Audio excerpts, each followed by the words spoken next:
ఇలా అరకొర రుణమాఫీలా కాకుండా రైతుకు నిజమైన మేలు జరగాలనే ఉద్దేశంతో మా ప్రభుత్వం ఒకేసారిగా 31,000 కోట్ల రుణమాఫీ చేయాలని సంకల్పించింది.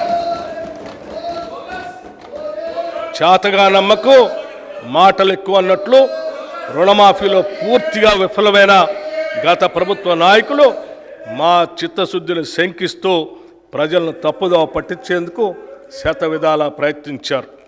ఇంకా ప్రయత్నిస్తూనే ఉన్నారు.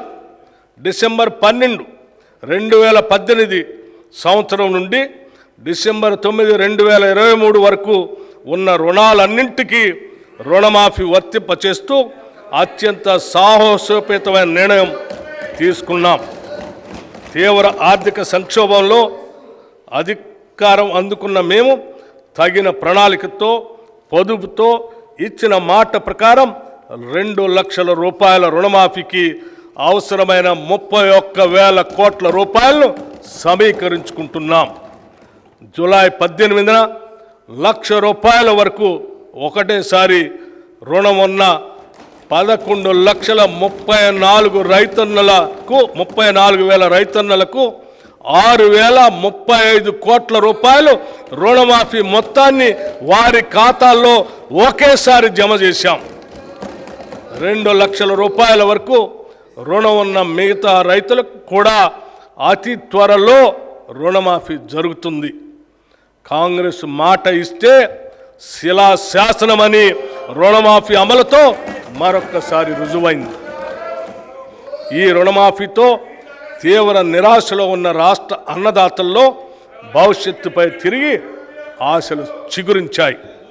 వారి సంబరాలు అంబరాన్ని అంటాయి. ఇక ముందు కూడా రైతు పక్షాన మా ప్రభుత్వం సదా అండగా ఉంటుంది.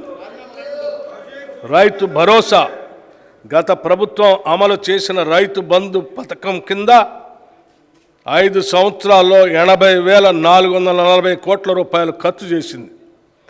దీనిలో అధిక శాతం లబ్ధి అనర్హులకి, సాగులో లేని భూమి యజమానులకి, రియల్ ఎస్టేట్ వ్యాపారులకి అందటం వల్ల నిధులు భారీగా దుర్వినియోగం అయ్యాయి.